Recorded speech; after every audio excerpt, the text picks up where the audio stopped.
Hi, folks. Mary Rowe. Welcome to City Talk and welcome to being here with us 4 days before the holiday or before whatever you observe. I'm assuming a lot of people finish their workday today, and then we hope take a good break over the next 5 or 7 days to just regroup. Very delighted to have this esteemed group with us to talk about a topic that is relevant to communities and cities across the country. Always acknowledging that we are a national network of folks working in different environments and on varying ancestral territories of ceded and unceded territory. And in Canada, in Toronto's particular case, home to many First Nations, Inuit, Métis, and First Nations peoples, and specifically the Algonquin, the Mississaugas of the Credit, the Chippewa, the Anishinaabe, and the Wendat peoples, and appreciative of all that we continue to learn and come to terms with in terms of true reconciliation and what that looks like. This topic is, I think, as I suggested at the outset, of interest to everybody, because we're at a time of extraordinary global transition. And what does that mean for the economies of cities? What does that mean for the economies of different regions, economic regions in the country, but also specifically complicated, complex places like Toronto, that isn't just the city of Toronto, but actually has many cities around it, and then rural areas and all the different varieties of economic activity that take place in a geography like the one we're in.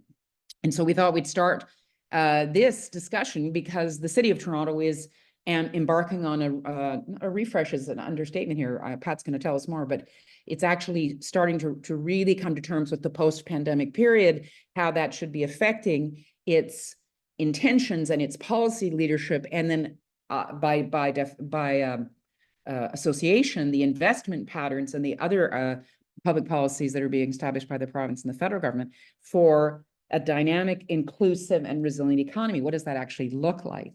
So we're pleased to be working with the City of Toronto on this, and look forward to talking to all the stakeholders that need to have, well, don't need to, but have something so valuable to contribute to what we think the future of the economy will look like here.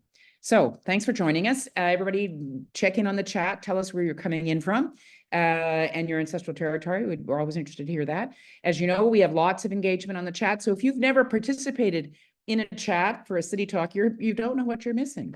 You should feel free to post some comments there, and they are a fabulous, active, self-organizing community who write all sorts of things, and we publish the chat. So we publish this recording, and we publish the chat, and it's just a lively place to have a good conversation. So I hope you will post where you're coming in from. Pat, I'm going to come to you first, if I may, because I'm hoping that you can sort of set the tone for us about what this big adventure is that you're embarking on. And at some point in your opening piece here, I need you to tell me why dynamic, why inclusive, and why resilient.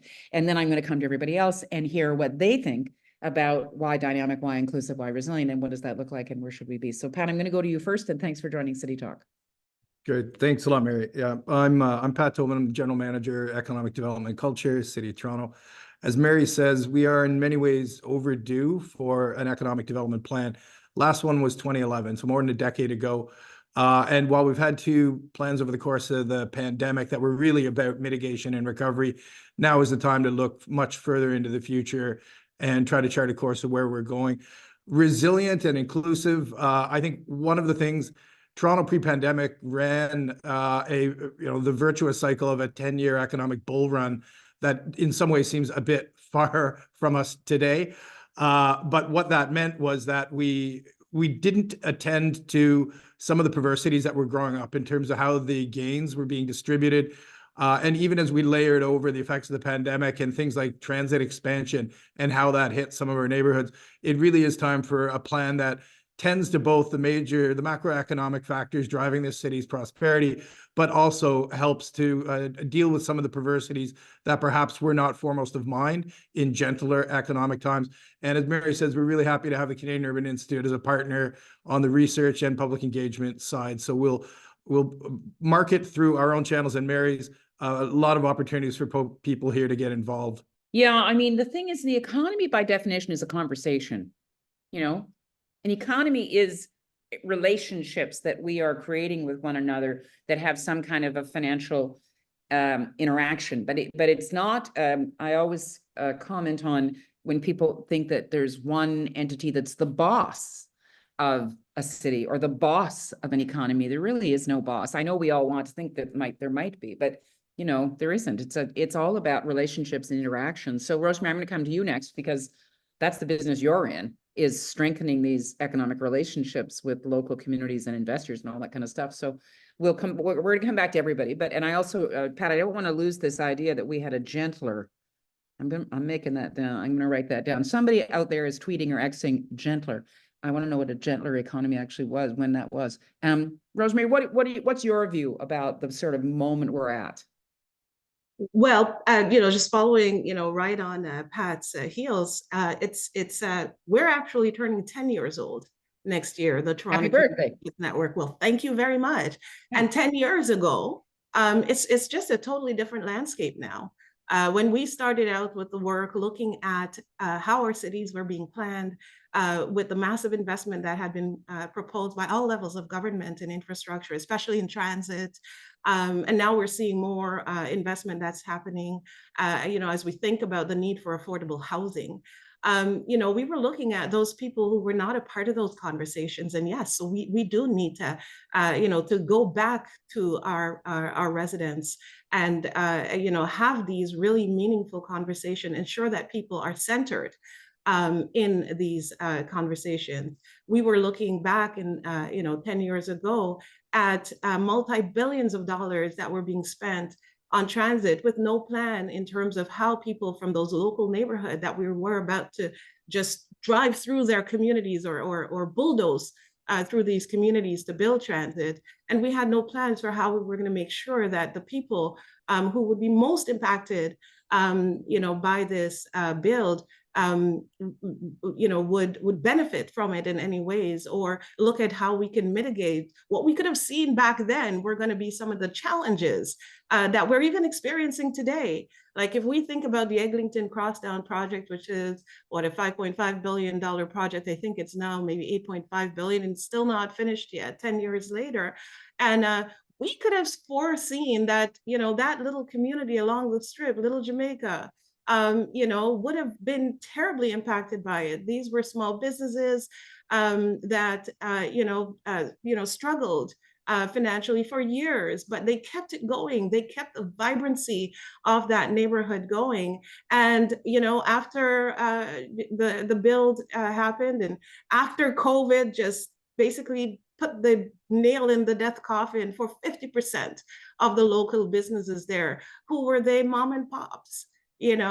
People from, these, Black and racialized communities who, had been living there and sustaining that neighborhood for a long time. And now, are they going to be able to even live in that community anymore? Will they be able to afford it? The taxes are, skyrocketing for them. And obviously, many of them don't even have their businesses anymore. So those are the kinds of things that we need to think about. So we need a city that is, is dynamic, that's really reaching out to every single one, leaving no one behind, so we can really hear from them. And so we can get their feedback and input, and also their talent in building up the neighborhoods that we deserve. So, that's our focus, and that's going to be our focus over the next 10 years. And so we're looking forward to, to having these conversations with the city and all of our decision makers and residents and citizens. Yeah, I mean, as you say, it's kind of it's a galvanizing thing when these investments happen, but I know Prentice is going to want to talk about the sort of two-edged sword of development, right? So what's interesting, Rosemary, with the anecdote that you just provided, well, it's more than an anecdote. You've been living the Eglinton Crosstown. And I drove it a couple of weeks ago and still was kind of gobsmacked at just how long this has taken and how disruptive it is. So on the one hand, as you suggested, billions of dollars being spent to create that infrastructure, and that's good. And we hope a good chunk of those billions went to employing local people in those jobs, we hope. But the downside of it is it's unbelievably disruptive, and it puts us in situations where businesses are in jeopardy. And the third piece, and I'm interested, Prentice will go here on this, is when you make these investments. So in the future, if we ever have a situation where the damn thing is done, it will transform that neighborhood, those neighborhoods, and runs the potential to gentrify them and force people who were there and could afford to be there can no longer be there. So, Prentice, I want to go to you next because we have apparently, we had an American visiting the CUI offices this week from California, works in urban planning down there, was absolutely gobsmacked by all the cranes in Toronto and has read that stat that there are more cranes in Toronto building something than there are in all other North American cities combined. It's an extraordinary stat. So we're in the middle of it. And what do we think that is going to tell us about the future of the economy? Prentice, I'll go to you, and then David and Nation, you're coming up. Go ahead. Sure. I think Rosemary pointed out something really important is that a lot of the things that we've seen today, we probably could have predicted a decade ago, right? And so when we talk about displacement, where we're talking about where money is actually being spent, it's not confusing, or it's not that surprising that you see a lot of equity deserving communities not being a part of that conversation. And so we're playing catch up to try to figure out how can we think about, curbing displacement, curbing gentrification, and how it's happening to those people. I think partly we could do is think about how are we, when we have investments or we have growth strategies, what are the kind of protections that we have in place first, right? And so, doing a lot of research up here on displacement, particularly around evictions, Toronto is a place with, semi-strong tenant protections, but very weak market protections. And so as a result, you'll get a lot of businesses and a lot of residents who can't stay in those neighborhoods as they're being changed or as they're being redeveloped or revitalized. And so I think when we're really talking about how we're kind of curbing some of this development or who's actually going to benefit from it, that's a more kind of problematic question that a lot of us have to really ask ourselves. I think part of what we could be doing is thinking about, what are those kind of long-term protection strategies? What are more progressive tax strategies for different businesses, particularly mom and pop and small businesses? What are the kind of tenant protections or even city funds that we can do to alleviate displacement within those spaces? You have a hot housing market, but how the household incomes aren't that high in the city. And so at the same time, as you're redeveloping these places, it still begs the question, who's going to be able to buy these places, who's going to be able to rent in these spaces? And so I think having a more critical conversation, not just around, transit-oriented communities or just building more housing, we need to diversify what type of housing that we're talking about. And so it's not just building condos or single-family homes. It's also thinking about rent-controlled units. It's also thinking about where social housing comes into play. And having a more diverse portfolio of options, I think, gets us at the place where we're not just having the same conversations about forgetting about these communities existing today and trying to make sense of what happened to them over the next few years as we're engaging in massive growth plans and strategic urban development strategies. Yeah, I mean, and I also want to make sure that we don't get distracted only by how does the economy react when there's this level of public investment in infrastructure happening, because what happens when that isn't happening? And I guess that I would assume, Pat, that's part of what you need to be focusing on at the city is at the moment we have all these resources being piled into here, but what happens when you don't? And then what kind of an economy are we building? So David, I think that I'm assuming that's a good cue for you to talk about what the Board of Trade's longer term and what the business sector's longer term vision is, because both Rosemary and Prentice are asking questions about, have we ensured that there are sufficient local benefits for all this infrastructure investment that's been going on? So that's a fundamental question Prentice is raising. And what about the implications of it after the fact, if it's gentrifying, if it's continuing to make it more unaffordable to live here? So those are important things we have to consider at the moment. But let's just imagine we don't have cranes in the sky, and we're not seeing that flood of public investment. Where do you think the economic opportunities need to be, and what should the city be paying attention to as it creates the kinds of guardrails and stewards whatever the future of the economy should be? And I know there's region in your title for a reason.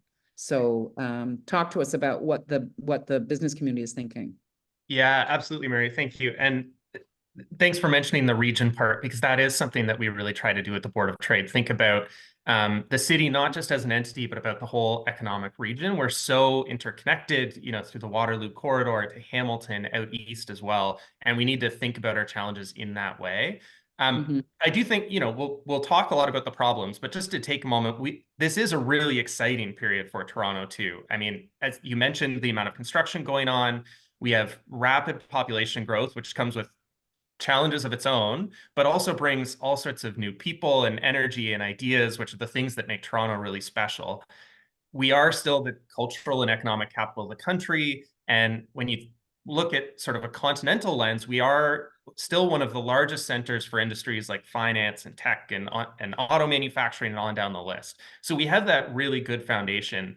But to the point about the risks that we face, we think about a few. One is affordability, as we all know, has just become a massive challenge. It's affecting quality of life, and it's in turn affecting our attractiveness as a place for people to come and settle and build their businesses and be a talent pool for other businesses to grow. And on top of that, our productivity growth per worker is also very low. And this is compared to peer cities across North America and the world. And this is really being a drag on our economy. And then as Pat can speak to better than anyone, we're really struggling under the weight of our own growth. The city budget's strained and we need more help from other levels of government, but we also need to be introspective and evaluating our own spending to make sure that it's advancing our goals.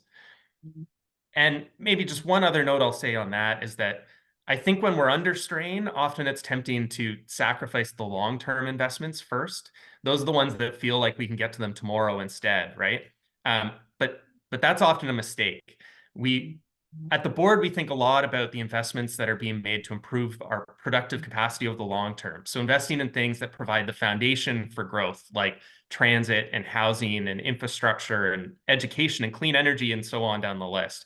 So as we're evaluating where we're going and how the city can prepare, we really try to make sure that we're keeping an emphasis on those long-term investments that provide the foundation for the future.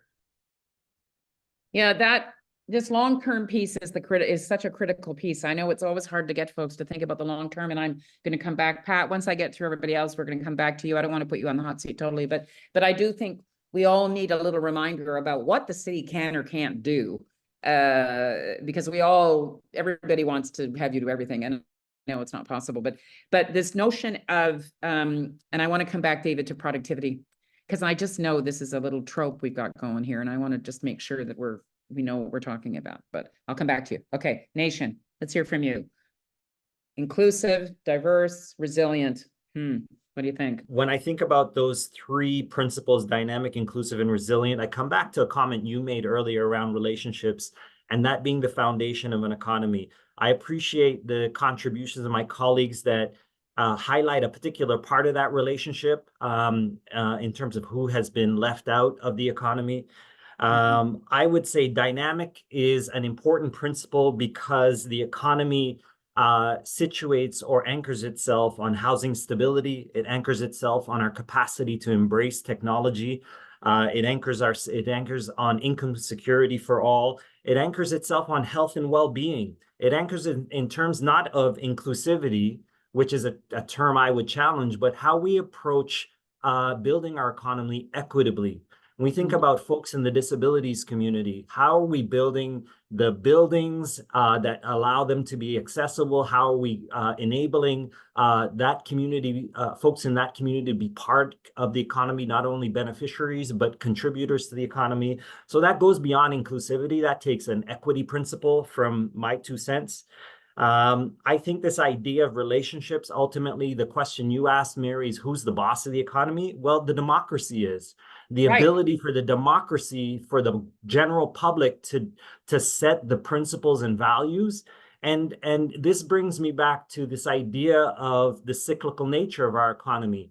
If you're left out, then you don't feel like you're benefiting from it. So then you disconnect from the democratic process, and therefore the economy continues to benefit those who are part of the democratic process and who have the wherewithal and resources to be part of that. So to me, when I think about dynamic, you have to be able to think about the economy along those dimensions. I said enough about equity. I would say resilient because we are going to continue to face climate change. We are going to continue to face global conflict. We're going to continue to face displacement within our own borders and seeing folks coming from different parts of the country, different parts of the world, not only because they have something to contribute to our economy, but because Canada, as its national identity, is a safe haven for folks who are fleeing persecution. And if we continue to hold that up as the ethos of our country, as our province and our city, we have to go beyond the lip service of the great multicultural dream that Canada represents. And that has to be reflected in the way in which people can settle into this country, settle into our province, access housing really quickly, and stabilize their lives and become part of the economy. I think those are some of the areas that really need very focused conversations when we think about these broad principles. And I think they are the right principles of being dynamic, being equitable, I would challenge inclusive, and certainly being resilient, because we will have all kinds of tech, environmental, and political disruption that will require our economy to be dynamic and resilient, and to ensure that we're creating the space not only for big business, but small business, not only for the professionals, but the baristas, the soccer coaches, the teachers that need to be able to live in the city, the bus drivers, because without them, I'm not sure that everyone's signing up to be a taxi driver and a financial planner all at the same time. So this is the situation we've got to solve collectively, and it requires, my last comment on the relationships again, it requires business, it requires the not-for-profit sector, it requires public sector, and I'm talking about all three levels of government. That is where the solutions lie. Municipalities cannot do it on their own. We need the province to weigh in. We need the Fed to unlock access to the resources. And I see work happening in that regard, but we've got to hold. It can't be just emergency response. We're beyond just emergency response. We are in a whole other situation right now, dealing with dynamics that are global in nature, and to a certain extent beyond our control. So those are my comments to keep the conversation going. Thanks. Okay, well, let's all have a go at this. You know, have you guys heard this phrase, the urban doom loop? There is this, it's a meme, the urban doom loop, and it started in the US and then it percolates up here, and it's basically saying that cities are in trouble, that people are leaving them, and it's part of this sort of reiteration of all the things that aren't working and that are negative in city environments. And that has a negative effect, obviously, for people like David and organizations trying to attract investment. But it also just has a lag effect on generally, I think, on advocating for sort of empowering the imaginative capacity of cities as problem solvers, you know? So I think this is going to be a challenge for Toronto, because if we spend too much time lamenting all the things that are broken, we can end up forgetting all the things that are good and that are still working. You know what I mean? So that's just an editorial on my part, because I want to try to figure this out. I look at how housing has become every newscast now. Do you guys notice this? Every newscast, housing is the first story, the first story, the first story, the first story. And I'm wondering what the next story will be. So it's a part of it is just, what are we collectively building? So anyway, end of my little existential struggle here. But we have at CUI been focused on the two cores of the economy, main streets, and as the sort of lungs of a city, and the downtown, as being spatial lenses to think about where do people work and where do people go for economic activity. And I'm curious about whether, and Rosemary, I'm going to ask you this, do we actually have data that tells us, is there a measure that tells us whether or not we have an inclusive economy? Or do we just have these statistics that feed the doom loop? Do you know what I mean? Do we have anything? Like, are we getting better? Are we more inclusive than we were 10 years ago? Less inclusive? Do we know? Well, I don't necessarily know which data points I would be able to kind of point you to, but what I do know is that within our movement for community benefits, we see that it's growing.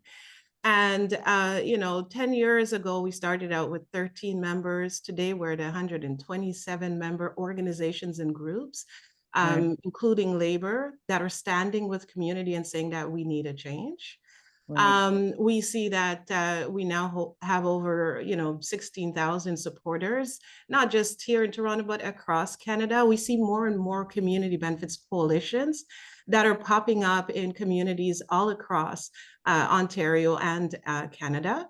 There's a community benefits coalition in Hamilton. There's a community benefits coalition in Ottawa. There's a community benefits coalition in Peel, in Windsor. You know, and you know, we want to, you know, celebrate that there's a lot of activity happening at the grassroots level, that where citizens are recognizing that, you know, they need to activate, they need to be a part of the conversations, and they are taking leadership in their own hands.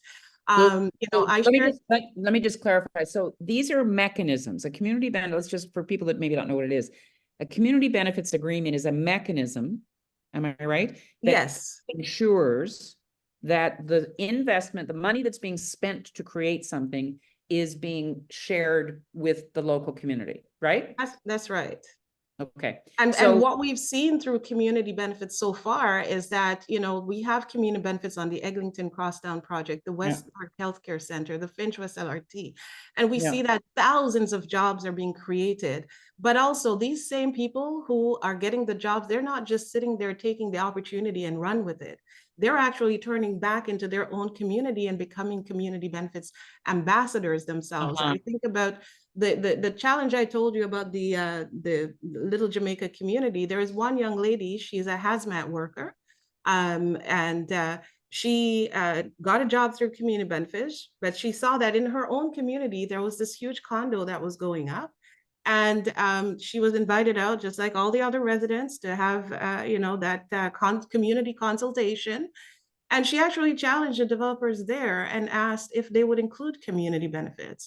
And that's at the point where TCBN was thinking, you know, not just the government investment, but also there's a lot of 80% is private development. How do we tap into that? right. And she is the one that initiated this, and It's now great. we have community benefits in conversation on that. Yeah, I mean, that's kind of a great anecdote, Rosemary, to talk about the ripple effect, right? But, and it seems to me this is an instrument of inclusion and equity, what Nation was getting at. It's a tool, right? Yeah. To get at that. Mary, you had asked a very specific question around data around, Do we know? we do know. Okay. We've published 3 reports called the Opportunity Equation. Okay. 2019 is the last one, and it looks at the distribution of income across the GTA, and it cuts it across age, settlement, gender. And so there is information there that has been tracking on the income gap. Are we getting more inclusive or less? As of the last report, and we still have some work to do, and I would look to David and Pat to see if they have more current data. That gap has been growing. So we're getting less inclusive. Yes, we are becoming, we have been less inclusive along those dimensions. Newcomers, young people are being left out. While the gap has been closing amongst women, there's still a gap, and you can break that down further amongst newcomer and racialized populations. Pat, Okay. I see you nodding. I wonder if you have anything to add to that. Yeah, so as you suggest, Mary, there are varying indicators. They are not all uniformly moving in a single direction, but the overall trend that Nation charts is the one that exists. So you go back to the United Way's research around the racialization and spatialization of poverty in this city, and we continue to see those trends. They become more acute as you segment those out, and newcomers in some examples are doing well after a certain period here. They outperform native-born Canadians in terms of income, and as entrepreneurs, they form new businesses at a rate 4 or 5 times higher than native-born Canadians. So it's not uniform. But I'm going to tie back really briefly to the question you asked. David does well, as you did, Mary, to remind us that Toronto has many assets, has many things working for it, and many of those are incredibly foundational in terms of how a city is sustainable, not just economically, but socially. And so you look at our ability to attract talent, our world-class university system, our ability to integrate newcomers that exceeds that. If you look at intermarriage citizenship take-up of any other global arrival city, frankly, not perfect, but much better than most. So we have these fundamental assets that I think, you know, are going to continue to drive our prosperity. Our collective task is to ensure that that prosperity is shared as broadly as possible through mechanisms such as the one Rosemary is describing. But you asked, Mary, too, about how we keep our eye long-term. And David did well to comment on that too, needing to think long-term, but also think like a region. And, you know, there are things that we are doing now, you know, doing his exit interviews right now. Our great chief planner, Greg Lintern, is fond of quoting a great line from Michael Ondaatje in The Skin of the Lion, which is, before the real city could be seen, it had to be imagined. And then he uses the illustration of building the Bloor Viaduct 2 decades before the subway would ultimately come through. So let's look now at what we're doing. Incredible opportunity on the waterfront, single biggest infrastructure project in North America. And yet we are challenged to get an LRT through in time to actually maximize the value and accessibility of that. So I say we do have to think long-term on things like that. And secondly, we do have to control for some of the perversities that Nation is touching upon. So for me, like Nation citing, the affordability crisis, particularly as it hits racialized folks and youth, is something that perhaps threatens to actually break the social contract that undergirds the economy. So, and yes, housing is the #1 story every day, but as you drill down into that story and look at its impacts on young people in this city and the highly corrosive impact it has on their civic engagement and aspirations, that for me is an incredible worry, as is, and I'll close on this, Toronto's tendency sometimes to take for granted its high-functioning diversity model and ability to integrate high numbers of newcomers effectively. We have to tend to it. There are cracks. We need only look at other continental cities and other jurisdictions to see what could lay before us if we are not careful and conscious about that. Can somebody put into the chat, maybe, I see that our super city talker, Abby Slater, is on today. Abby, can you find that Michael Ondaatje quote and put it in the chat unless somebody's already done it? What is it again, Pat? The city imaginary? Give it again, that Greg was. Before the real city could be seen, it had to be imagined. Yeah, it's a beautiful quote, isn't it? And the viaduct, you always think about that, don't you? When you look and think, how did they know? How did they know to make that damn bridge with a place to put a subway underneath it? This idea that we not rest on our laurels, that we for many years thought we were the best at settling newcomers. And it was like we said, we have the best neighborhoods. I don't know if anybody remembers this. You're all, you know, I came to Toronto in the 70s to come to university, and that was the notion. We had the best neighborhoods, we had the best this, we had the best that. The Urban Institute that I lead was founded at that period when we thought we were the best. And now we've got this kind of reality check. Well, maybe not so much. So I'm interested in this idea of the role of imagination, though. Can we recapture that vision? David, talk to us about the challenges of building a regional vision. Seems to me it's not that easy. And Pat's looking for how he's going to do that from the City of Toronto's perspective. So you straddle that all the time. Yeah, well, first of all, just on the newcomers point, I'd also say, you know, we need to, part of the challenge can be whether people arriving have a realistic idea of what they're going to be able to walk into when they arrive as well. And that's where things like housing costs and affordable living can really be a shock to people just arriving in the city. To your point, we need to think about the city not just as an entity on its own. I mean, we kind of have this governance model that we've inherited and it's not going anywhere, so we have to work within those bounds. Ultimately, the borders of the city are arbitrary, right? And the services. Yeah, it's like water. You know, I know that I agree with you. This is one of the strengths of a regional argument, not regional government. Nobody get nervous about regional government, but I like your phrase. It's sort of a riff on Mariana Mazzucato, who wrote a book called Think Like a State. This is like think like a region. I like that idea. And so, as you say, David, it's fairly arbitrary, the 427 between Mississauga and Toronto, and yet homeless population moves, businesses and delivery move. We all move between. So how do you at the board anticipate building that? Do you think we've done it? Do you think we're getting to a place of sort of better regional empathy, let's say? Well, I think the recent agreement between the city and the province for the province to take more responsibility for the regional highways was, you know, one example of a step in that direction. But that had been long overdue, and it took a crisis basically to get us there, right? So it is incumbent to some degree on higher orders of government to step up and give this recognition. They are the players that are We don't call them higher orders here, David. It's we call them the other orders of The government. other orders of government. Yeah. Absolutely. You know, they need to step in, and they are ultimately responsible for these sort of cross-border projects, Yeah. cross-municipal border projects. And so, you know, there have been some signs that that's on its way. Certainly at the board, we have lots more ideas around whether it's transit or land use planning, ways that those governments can better help the city and the surrounding municipalities better plan and better build sort of a regional vision for the area. And that is crucial. And a lot of this is case by case, right? Prentice, I'm interested in the terms of the research you do at the School of Cities, and as a sociologist, you know that best practice doesn't actually confine itself to a municipal boundary, right? So the best practice in addressing homelessness or providing economic development seems to me to be straddling all sorts of things, not confined. Do you have a view of that, about how you cultivate a regional approach? Yeah, I mean, so we have a report that was done by a couple colleagues, Gabe Eidelman and Don Iveson, really thinking about regional governance, right? Even as a way to kind of think about long-term strategies. And then to that point, people walking down the street may not know if the city is responsible for something versus the province versus federal government.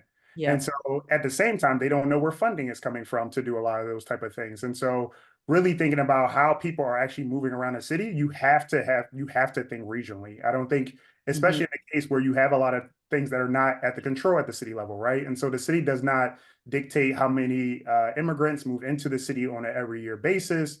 It does not dictate if the federal government changes any types of like housing, particularly like the Housing Accelerator Fund, right? And so really thinking about how can we take a more regional approach, and what can municipalities do in tandem?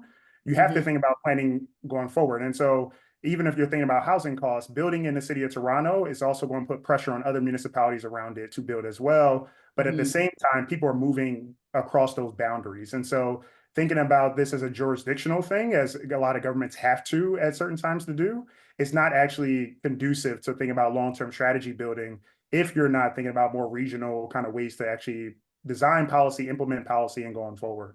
And so I think that's one way where we have to think about, be really honest about ourselves when we have these kind of big long-term, infrastructure projects or kind of affordability tactics, that these are not centralized just in the city. They have a really big regional impact as well.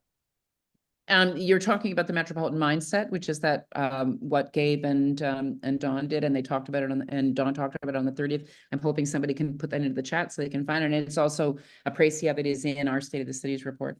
So in terms of the inclusion and the equitable piece, Nation, you've suggested those two need to be kind of in tandem with one another. And let's talk for a minute, if we could, about resilience. Do you use resilience in your thinking about the work you're doing, and to what extent is resilient a top drawer value for you in your work? How important, and how do you define resilience? Maybe I'll go to you first, Nation.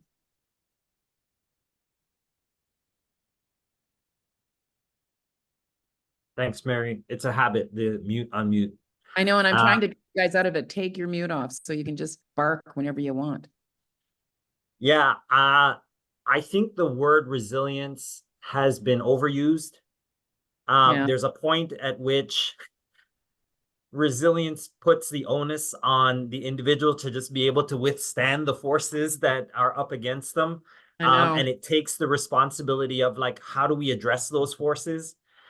So there is a certain requisite resilience when dealing with the impacts of poverty, which is the mission of the United Way, how that impacts individuals, families, communities, the dynamics within communities. And I think requisite for many of the communities who have demonstrated resilience through all types of systemic challenges, it's requisite, but it falls short of where people want to be. People don't want to be just surviving. People don't just want to be surviving. They want to thrive. People want to thrive with everyone else. So I think, Pat, you may want to think a little bit of how you want to qualify resilient. I mean, I'm a resilience fan because I started using it before years ago when I was in a city where it made some sense. But I'm like you, Nation. I know that it's seen now as, and certainly people will say resilience somehow gives you permission to just put more pressure on us and deprive us of more stuff. Look how resilient we are. Because lots of nasty things are resilient. Poverty is is perniciously resilient. So Correct. you want something in there that's more aspirational, yeah? More visionary and positive. Well, I Am I think- correct? Okay. Sorry, Nation, if I cut really briefly though, too, I think it aggregates at a societal level and at an economic level. And I think maybe that's speaking just for the city's economic planning efforts is what we're trying to talk about with resilience. And when you go back and look at the last plan, again, more than a decade ago, our big concerns there were competitive position for talent attraction, FDI attraction, slippage of business, and therefore corporate taxes into the 905. The downtown, that while by American standards was doing okay, probably needed a bit of a boost. So we have corrected and in some cases over-corrected for those things. And the result today is a bit more of a resilient economy, I would say, in terms of its diversity. We are not too heavily over-indexed on any given sector.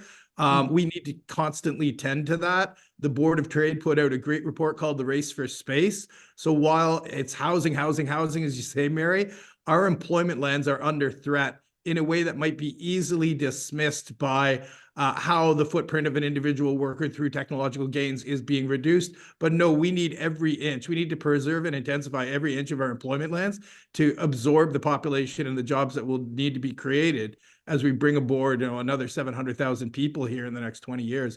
So I think resilience can take many forms. And while I entirely agree with Nation, I think it's a concept that we've got to really dig into as we do our economic plan for the city. If I could, Mary, just qualify, I think when you had asked, how does resilience look in the United Way world? That's what framed my answer. But to Pat's comments in terms of resilience in the context of an economy, I go back to my opening comments.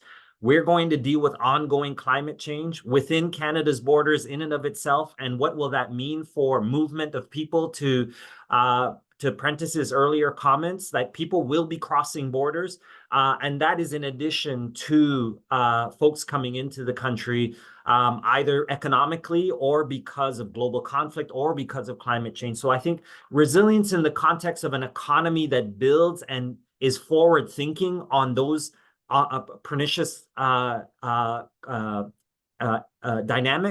I think in that context, resilience makes a lot of sense. The only thing I would kind of add to that concept of resilience is that you need to have the foundation that is strong first in order to even consider the concept of resilience. Because like Nation says, that concept, especially when you think about people who have been just historically deprived and has been historically the ones who have to be the ones absorbing and being the resilient people in face of all of the, the poverty and economic challenges and the dilapidation in their neighborhoods and so forth, unless you correct those kind of things foundationally, that there is, a living wage, with good jobs, affordable housing, green and buildings that can withstand. I mean, it's really hard to think that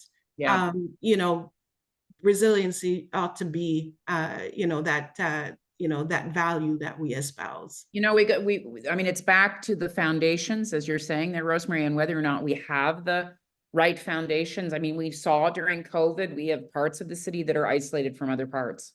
So our capacity to actually be connected, resilience is dependent on connection and reciprocity. And we've got a lot of hot zones that aren't connected. So I hear you. There has to be some fundamental stuff. Let me just riff on that. We've got a question in the chat about the role of anchor institutions in this strategy going forward. And who wants to comment on the role of anchor institutions? Anybody want to jump in first? Me. Go, jump.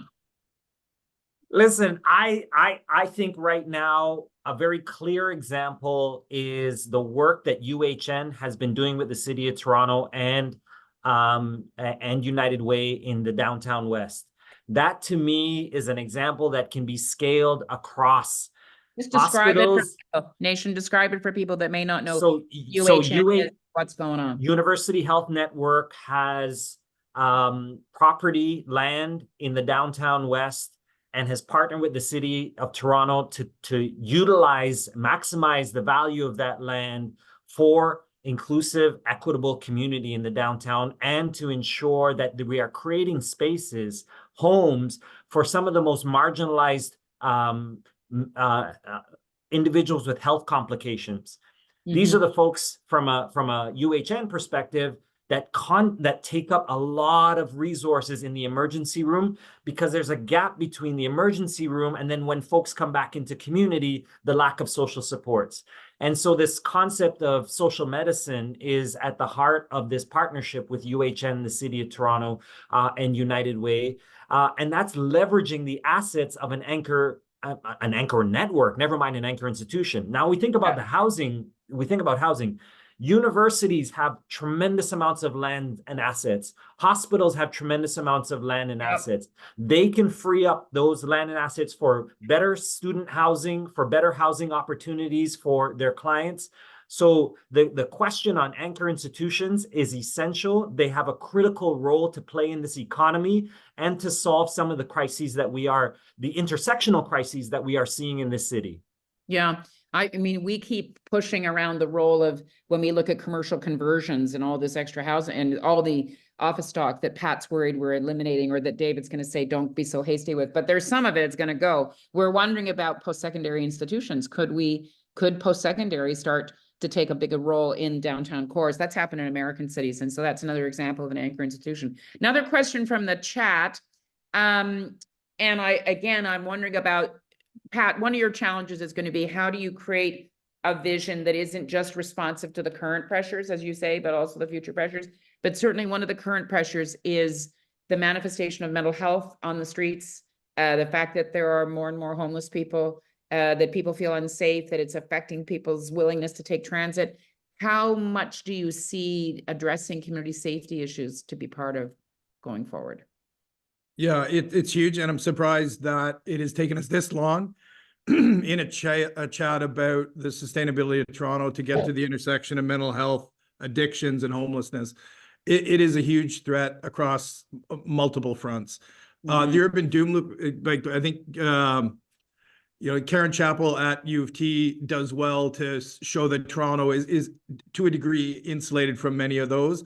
But I think for the average resident of Toronto, this is the most palpable change that they feel in terms of the lived reality on the street. Yeah. It's something that could, as you say, have all kinds of effects on the fate of small business, visitation. We're hearing it from business in terms of their ability. Again, talent is our number one asset in attracting new business and investment. If the talent doesn't want to live near the employer, then that's going to be a huge challenge for us. I do think, just to make a segue back, Mary, to your comment about anchor institutions. Yeah, I mentioned it really briefly before. Toronto's post-secondary institutions are an enormous advantage. And here is an opportunity as well to draw them into partnership in solving this problem.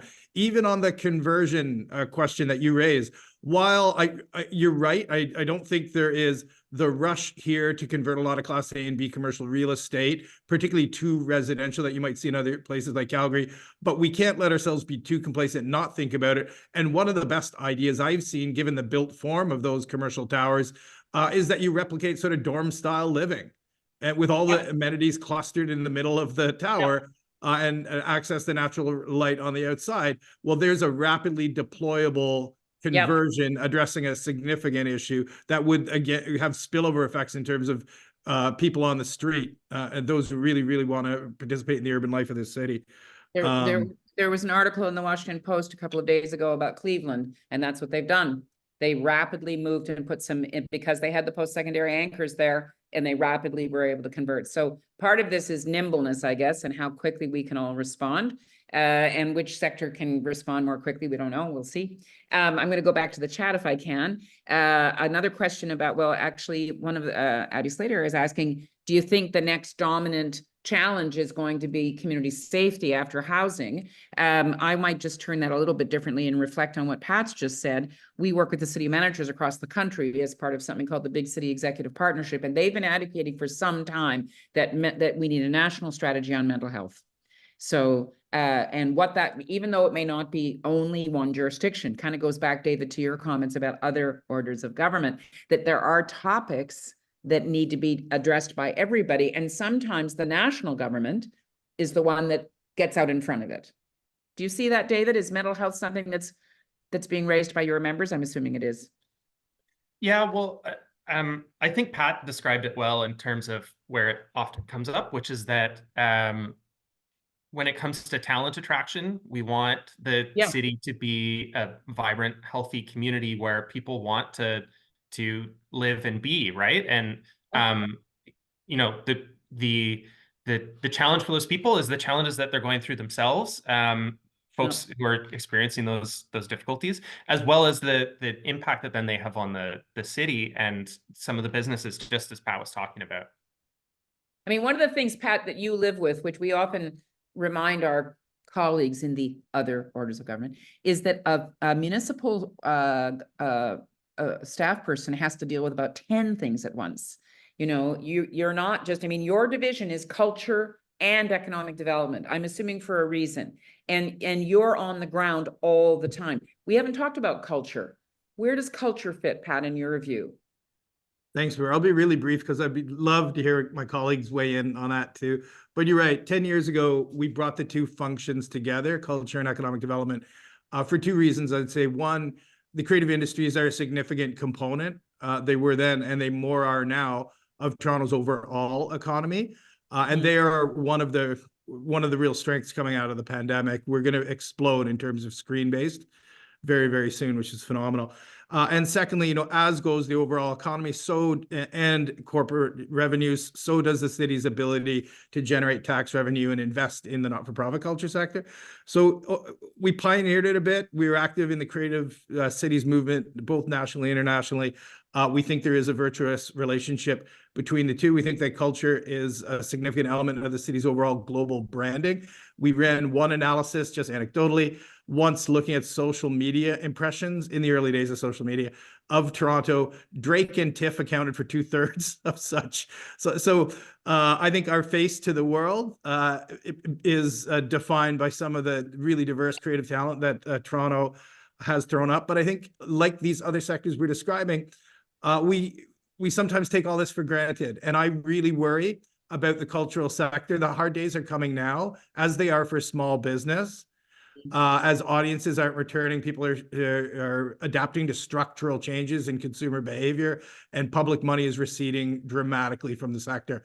So I think we really need to be on the creative economy in the way that we are on small business and other factors to ensure that we're trying to do as much good as we can in what are still some prolonged hard times. Yeah, I mean, so many people, you know, we talk about work from home or whatever particular pattern we want to talk about, but the people we always have to remind ourselves that how we spend our money and how we spend our time matters. It affects how people are employed. It affects the vibrancy of the economy. It affects the resilience, sorry, nation, I'm using it more broadly, of different sectors. You know, if you want to have theater and you want to have access to those kinds of things for your kids or whatever, you need to get out and do it. And not just going back to the chat briefly, Ian, thank you for your comment about making sure that we don't equate mental health with disruption and violence. And I appreciate your caution in the chat. Ian has cautioned us to not say that one brings on the other. And I think that that's an important thing for us to always be reminded. I mean, everybody that is part of the city is part of the city. And the question is, are we creating the right enabling conditions for people to get whatever supports they need, whether they're running a small business or they're not sufficiently housed or they need some kind of service? Yeah, Mary, I think that point is really worth underscoring. I think that when the conversation of mental health and substance disorders comes up, a picture comes into our mind of the person under the tarpaulin, the person who's disheveled and on the street, the person who's screaming at the top of their voice because of schizophrenia. Yes, those are, but there are people in our workplaces, there are people in our communities that are struggling with that level of mental health. And so it behooves us to think about mental health beyond the stereotype and think about the culture within our workplaces, right, the culture within our communities and our neighborhoods that recognize, acknowledge, different forms of mental health when they appear, the proliferation of mental health and suicide ideation amongst our young people, to bring it back to Pat's earlier comments Right. around who is being significantly impacted. What does that mean for their ability to navigate the education system? And then ultimately, what does that mean for our economy? So I think Right. we have to really be mindful about going beyond the stereotypes of who struggles with mental health and recognize that it's showing up everywhere in our workplaces and in our places of worship. Yeah, I mean, it's not a simple, straightforward thing, obviously. But I mean, that's the challenge that any municipal government faces. It's got to find a way to rally a whole bunch of different resources and other orders of government to engage with this. With the time we have left, folks, if in terms of advice that you would give to the city and to your colleagues working in this space, what in 10 years do you think is a reasonable thing for us to set up as a goal? Going back to the aspirational pieces you were saying at the beginning. What would be the measure? You know, years ago, the city of Seattle set a goal for itself. It said it wanted to bring back wild salmon to its river. That to them was a sort of proxy for this would be, we're on the right track. I don't know if we have anything like that, but what would the measure be in 10 years? Prentice?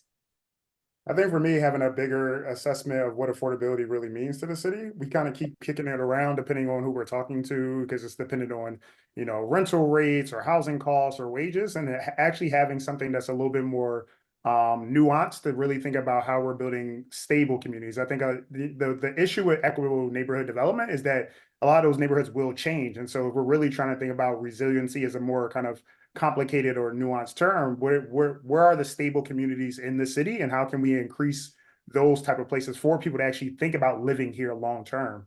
I think a lot of things we just think about as a simple turnover of places, and so really having stable communities as a goal would be my my advocacy policy goal. We should think about how we would measure that. How would we know? You know, how would we know that people come and stay? We probably have it somewhere, and you guys are in the data business, you probably know. But that's partly what we have to sort of reach for, is this kind of, you know, I don't know, it's not a happiness indicator, a contentment. I don't know what it is, but something. Rosemary, you and I were at the launch of the latest Toronto Vital Signs report, and that's where there was a lamentation there about people not having a sense of belonging and attachment and challenging folks. So I'm interested what you would say in 10 years. What should we be watching for? I think the one thing I would say is nothing for us without us. And if we try to live up to that, you know, kind of values, you know, as a city, as decision makers, as, you know, as we're thinking about those big issues, you know, affordability and sustainability and just everything, just think about how do you intentionally get out there and find the voices of those people who are often not heard in these circumstances, and give them an opportunity to give their really intelligent lived experience input into the process, and create opportunities for them to also benefit economically from it as well. Nothing for us without us. Mm-hmm. In the same way that Porto Alegre became the sort of ground zero for participatory budgeting, it established its primacy in that. So you're saying, can we make that the hallmark, that in Toronto, nothing for us without us? David, thoughts from you?